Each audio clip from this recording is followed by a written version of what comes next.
So you guys are technically in school, like right now, right? Yeah. How does that work? Our school is using obviously online. We use Google Classroom. A lot of teachers use Zoom calls, and there are a couple different platforms. My school day starts 10 to 2:30. I have like a weekly schedule that my teachers send out. Maybe a video call every other day. It gets a little hard for me, honestly. Just paying attention, just staring at a screen for like 4.5 hours a day is not working for me. But that's basically what we do every single week. So you don't have to be, you're not like on a call all day long with a teacher. No, it also heavily depends on the teacher. Like Rachel has a lot more Zoom calls than I do personally. A lot of my work is more independent. Whereas like my English class, he has a call 1.5 hours every single day. So it's obviously really depends on the teacher. Yeah, it varies. Yikes. Yeah. Why don't each of you talk to me about like what is the worst part of this of losing these months of your senior year? Rachel, you go first. All right. So for me, the social interaction with my classmates. I've known them for years. Like I've gone to elementary school with them, only to like lose out on the like we've been waiting to be seniors for what like 12 years honestly, like waiting for that moment when we become adults, like young adults, getting that experience, and I don't get to say goodbye to them. Some of them are going into the military, so they're leaving like in the summer before this all is over. I won't be able to see them. Who knows, like I'll lose communication with them. I can't really get that proper goodbye, and I can't see my teachers or some teachers that I loved. And so yeah, for me it's honestly losing out on the opportunity to say goodbye, seeing my friends, teachers, peers. And I also take an LNA class. I wasn't able to finish my clinical hours because this whole happened, so we're just trying to figure out a way for me to get my LNA license, and I was counting on that for like a job in college. So it's a big thing to take in for sure. I didn't even think about that aspect of what you've been doing. And also, you work at the grocery store, right? Yep. So Yeah. you like check every single box for like Exactly. every aspect of your life was affected. What about, are you doing anything in particular to kind of stay in touch with your classmates? Anything above and beyond the hour and a half Zoom calls? Yeah, well, there are some things. Megan and I have the same kind of friend group. So one thing we did, we all met at a friend's house because she had like a bigger driveway, and we parked our cars all 6 feet apart from each other, and we just had ice cream and talked, just sitting in our trunks. Also, we do some FaceTime calls. There's online games that you can play with your friends, so that's really what's been getting us through that. Yeah, with our definitely. Friends. It must be weird though to, yeah, when you're talking about not getting a chance to say goodbye, even just not getting a chance to like look at some of the like random kids in your class again, you know? That's so true too. It kind of doesn't dawn on you, but like how many faces I just won't see again. Yeah, yeah. But yeah, it's weird. It's hard enough to remember some of those people. For sure. For you guys, it's going to be even worse. 10-year reunion will be fun. Megan, what about you? What's the worst part of this for you? I mean, obviously all of the social interactions, all of the goodbyes that haven't really been able to take place, and all of the events that have kind of been taken away from us. I mean, obviously, what? She did have an arts night. Oh, yeah. I mean, a lot of stuff was affected when this all went into place. Like Rachel had, some conferences and stuff, like states events that didn't get to take place. We had for me, because I'm doing AP art, we didn't have the chance to put all of our art on display. We were going to have a gallery event, and that didn't take place.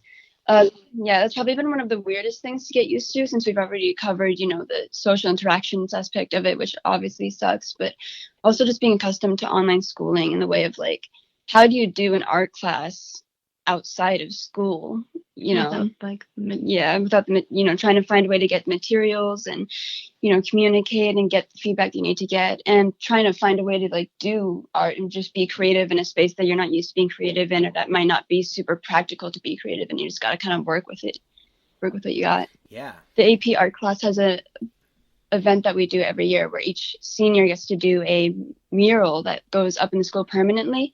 And so that was another big obstacle, is like, how do you do it? Like I'm like a 2 foot by 4 foot or bigger mural in like your house. So a lot of kids have had to settle to do a smaller piece, which is really unfortunate that it's harder to get that experience. What about like what's being done about, or do you know already, what's being done about stuff like prom and graduation and all that?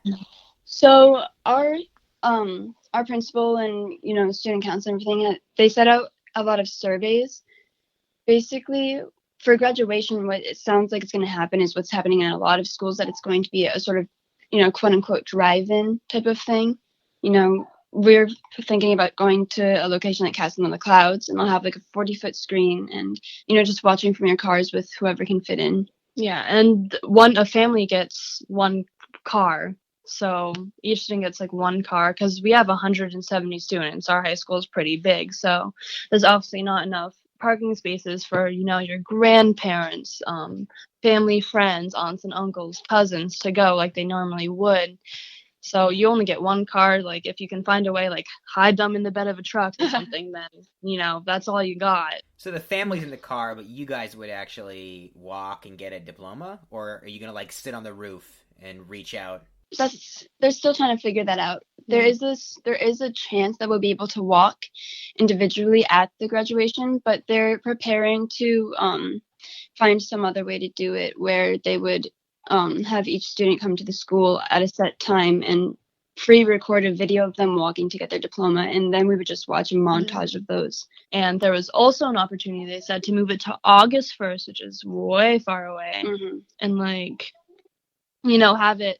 We can still have a ceremony, but still have social distance, like 6 feet away. The issue with that date is that a lot of students that are going off to the military then wouldn't be able to have a ceremony at all, and that's that I don't think any of us would want to put anyone through.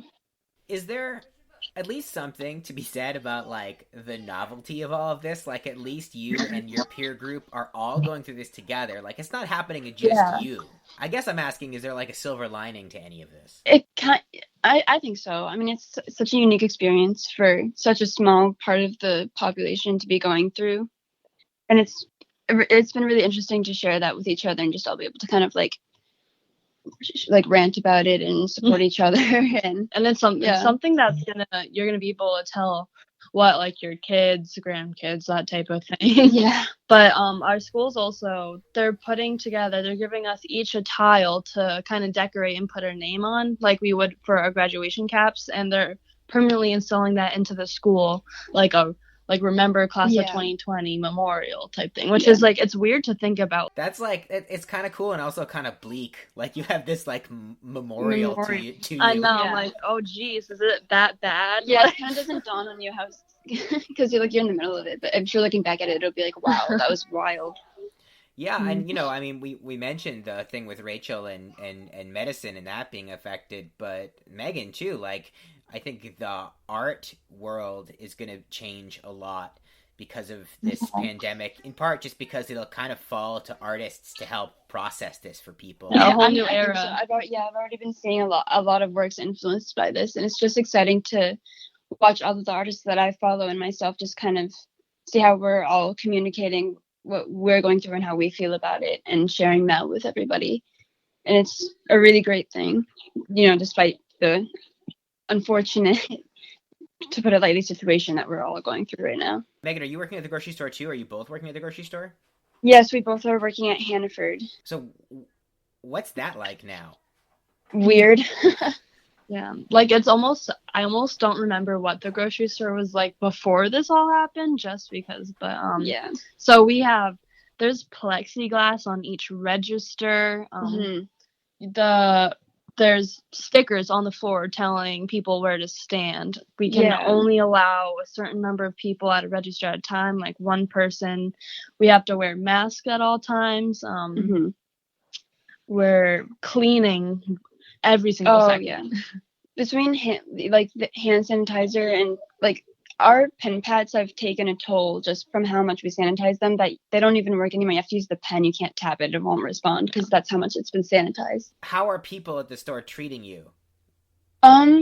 It's a lot of mixed reactions. There are a lot of people that are very great, like thankful to us, and they'll say thank you. And it kind of feels weird to have someone say like, "Thank you for everything you're doing. Thank you for being here." Yeah, because like for me, scanning your groceries. yeah, I'm like it just that it's like such a service to some people, and in my eyes, I'm just I'm doing my job. I'm doing what I'm doing my work, and it's like kind of puts it into perspective when people are like that grateful. There was one incident when I was helping people and customers, and a customer came up to me with a mask, and he just started pointing his finger, like yelling, like, you should be enforcing, everyone should be wearing a mask, you're not wearing gloves, this and that, and like, and some people just think they know it all, like, but the other thing that I've experienced is that people will come in, like totally like they have like they're wearing their masks and everything, and they're protecting themselves, and you see them like, oh, they're aware of what's going on, they're conscious, and like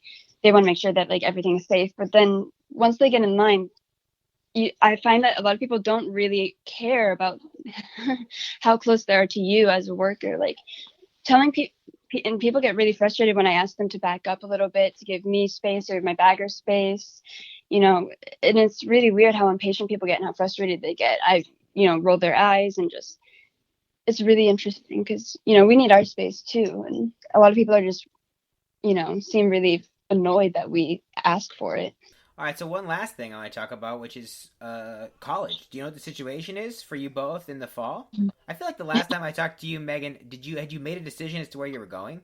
I actually, I am going to Maine College of Art in Portland. I actually I believe, Saturday, I had my college orientation day, my acceptance students day, and that had to take place entirely online. So that was a really interesting experience. Did you get a virtual tour? Yeah, there was a virtual tour, there were Zoom calls with, different professors and students, and, we still got to interact. It was really interesting. It was definitely interesting. Do they know what attendance looks like in the fall yet? I think it's still kind of,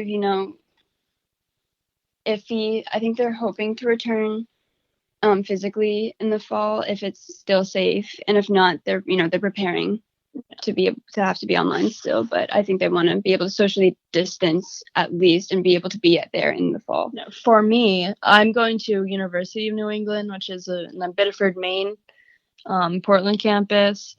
I'm going there for nursing, and they actually sent out a letter saying that students will be returning in the fall. So I know for sure that I will be going to campus in the fall. I'm not sure how it will look like though. But yeah, same with Megan. There's been a lot of online like financial aid, like undergraduate stuff like that. So. Yeah, I imagine that that's a tricky question for the schools and for kids. Like, okay, I'll give you this money now, but if I'm not coming in the fall, you're going to give me some of it back? Yeah.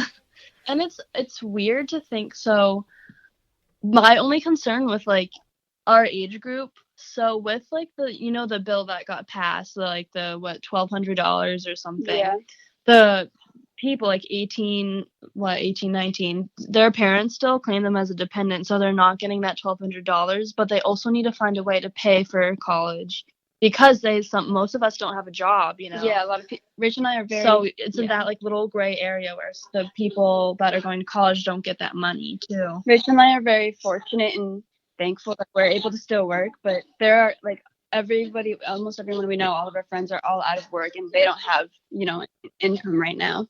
Yeah. So I can imagine how stressful that is for them. Yeah, that's huge. I didn't think that had not occurred to me, so I'm glad you said something. Yeah. Wow. I feel like I've learned so much today. I'm glad we got some insight.